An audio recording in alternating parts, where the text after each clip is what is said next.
नमस्कार मैत्रिणींनो, तुमचं निन्नू रोशा यूट्यूब चॅनलमध्ये तुमचं स्वागत आहे। आज मी तुम्हाला जुन्या पद्धतीचं माडगं करून दाखवणार आहे। तुम्हाला त्याचं माडगं म्हणजे काय आणि कसं करतात हे सगळं सांगणार आहे। त्याच्या अगोदर मी सांगणार आहे, हे बघा, हे पावशर मी हे हुलगे आणलेत। ह्याला कुळीत पण म्हटल्या जातं आणि हुलगे पण म्हटल्या जातं।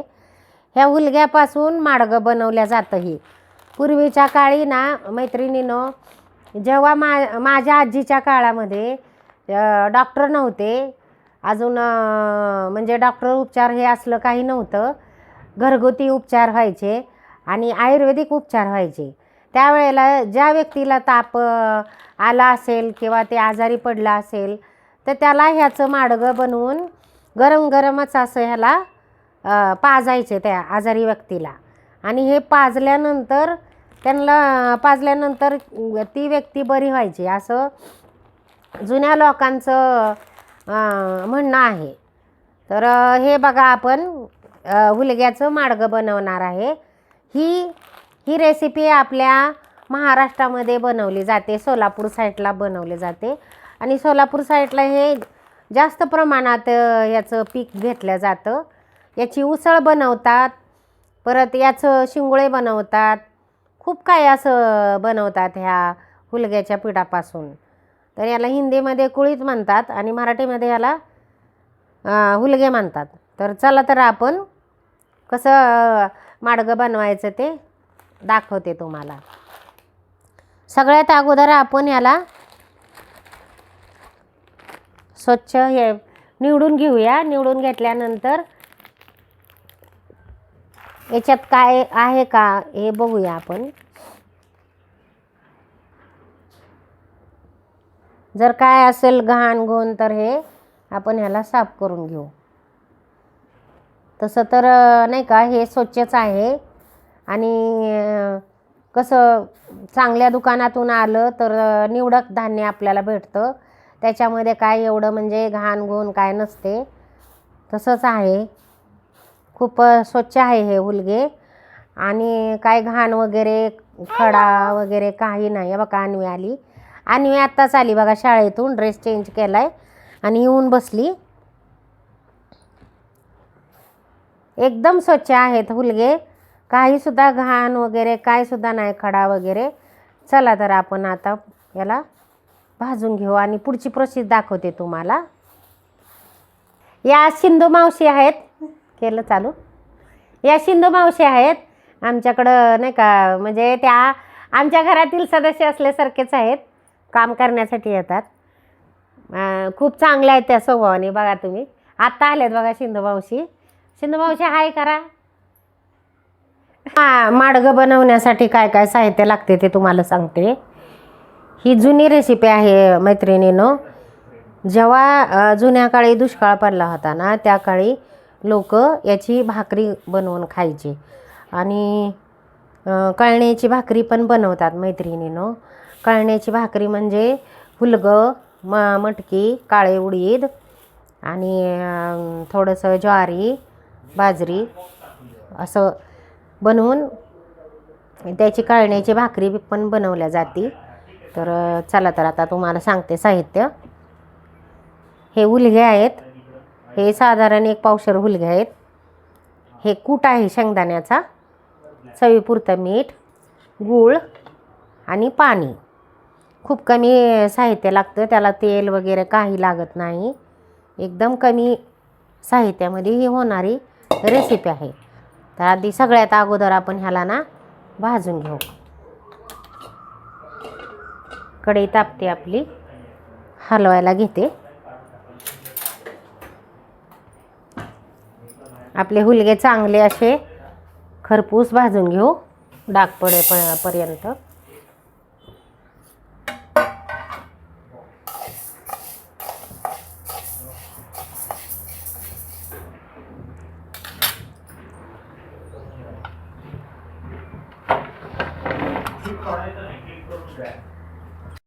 हे बघा, असं भाजून घ्यायचं चांगलं डाग पडेपर्यंत। मी बारीक गॅसवर भाजले खरपूस। आता गॅस बंद करते थांबा तुम्हाला दाखवते मी. हे बघा असं, हे बघा हे असं भाजून घ्यायचं म्हणजे खूप छान असं लागतं. ते लाईट चालू कर ना त्याची. असं खमंग भाजून घ्यायचं. हे बघा हे डाग पडेपर्यंत, म्हणजे मग माडगं एकदम टेस्टी लागते, चविष्ट लागतं. हे बघा हे आता याला गार होऊ देऊ. गार झाल्यानंतर आपण ह्याला मिक्सरमधून घेऊ काढून. आपले हुलगे गार होते तोपर्यंत मी हे आदण ठेवते.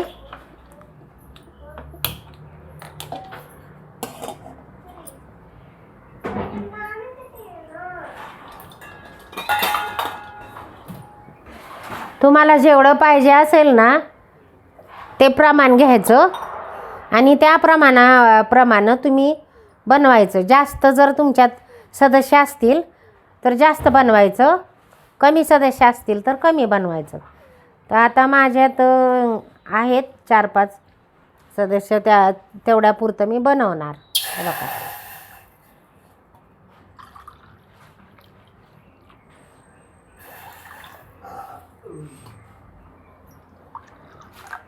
तर साधारण मी पाणी 2.5 ग्लास 2.5 असं टाकलं आहे.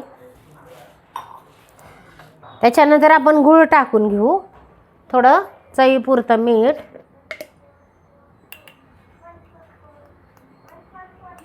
अगदी थोडं मीठ टाकायचं, कारण हे माडगं जे आहे ते हे गोड आहे.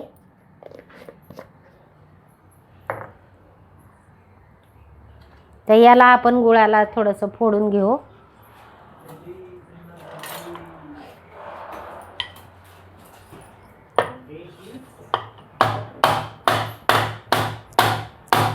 गोड टाकू.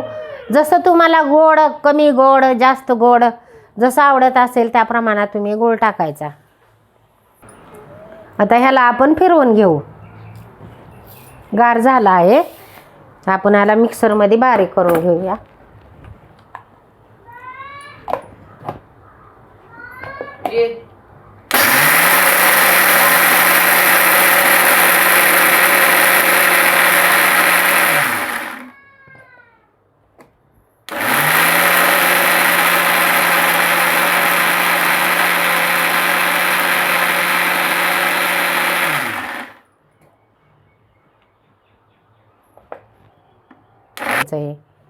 हे बघा हे असं रवाळ फिरवून घ्यायचं. हे रवाळ फिरवल्यानंतर मग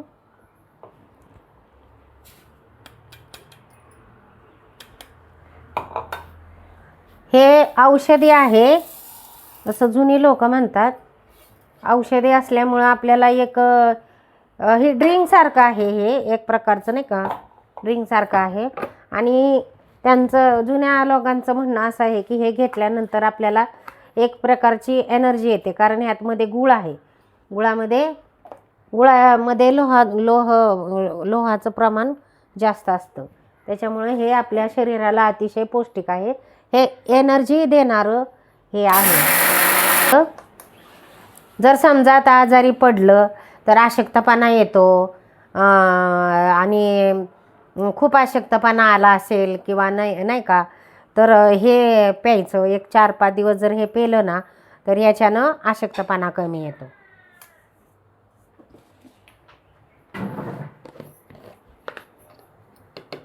तर आपण हे याच्यामध्ये आपलं बघा हे गूळ टाकलेलं हे पाणी ना चांगला विरघळला आहे गूळ आणि उकळायला लागले. त्यातमध्ये मी हे शेंगदाण्याचा कूट आहे ते मी ह्यातमध्ये टाकून देते. बघा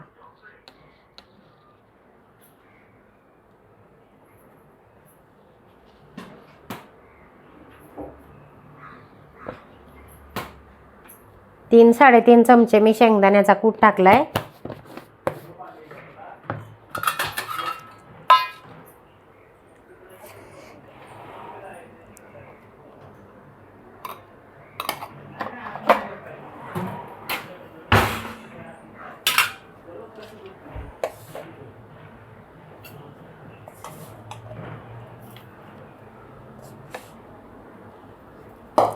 जसं बेसन पीठ आपण करतो ना तसं हे अर्धी वाटी घेतलं आहे मी, कारण आता सध्याला नाही का 4-5च घरात माणसं आहेत, त्या हिशोबानं मी अर्धी वाटी घेतले. तर हे शिजल्यानंतर जास्त होतं आणि हे पातळच पातळ ड्रिंकसारखंच हे प्यायचं असतं, म्हणून मी हे अर्धी वाटी घेतले. तर आता ह्यातमध्ये टाकते. एकदम नाही टाकायचं, असं टाकत जायचं, कारण याच्या गुठळ्या होऊ नये म्हणून. जसं आपण बेसन बनवताना जसं आपण हे करतो ना त्या प्रमाणात. याला काही तेल लागत नाही किंवा तिखट लागत नाही.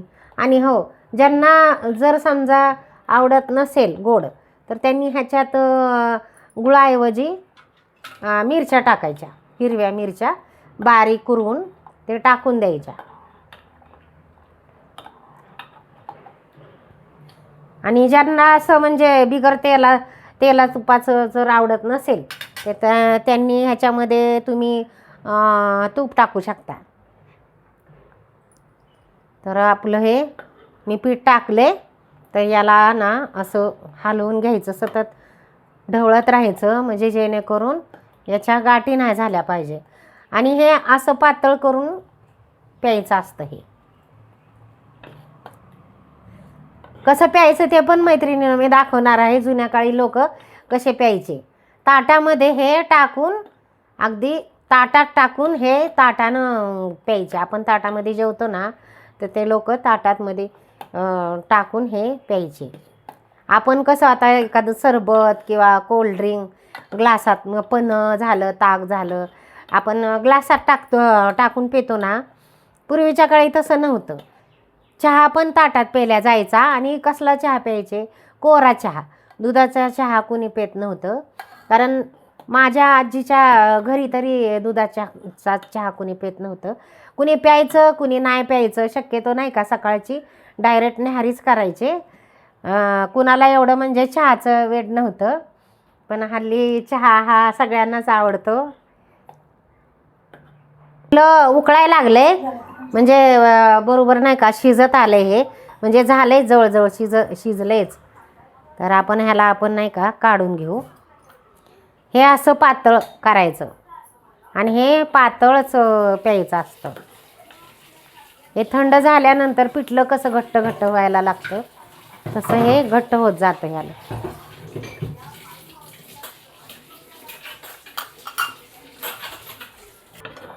तयार आहे आपलं माडगं, हुलग्याचं माडगं. हे बघा मी ताटात तुम्हाला दाखवण्यासाठी काढून घेते. हे असं पातळ करायचं. हे असं पातळ करूनच ह्याला प्यायला लागतं. हे बघा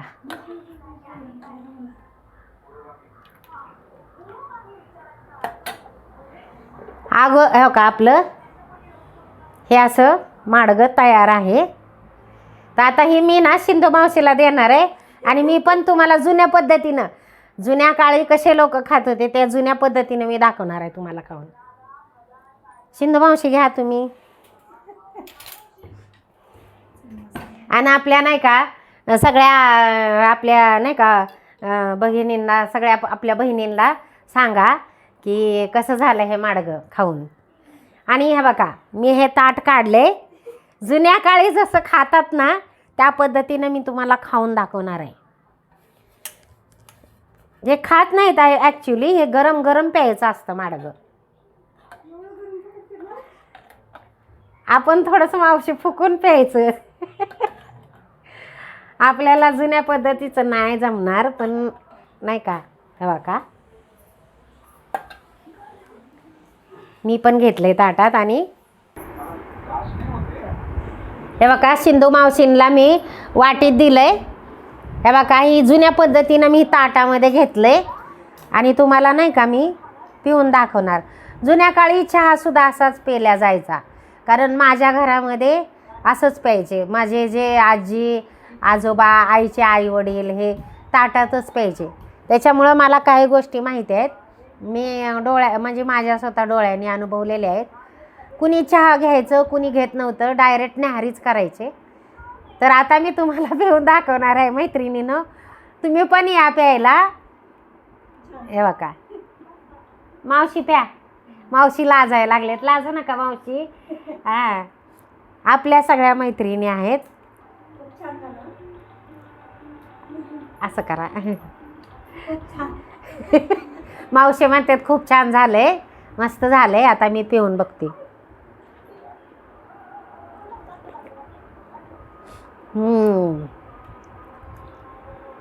खूपच मस्त झाले.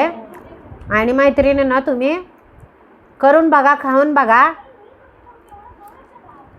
थांबा, आता मी तुम्हाला सगळंच पिऊन दाखवते.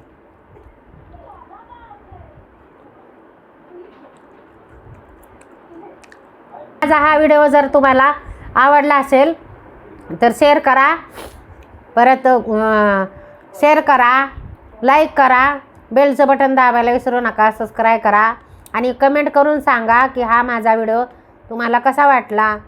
थँक्यू. खुश राहा, आनंदी राहा.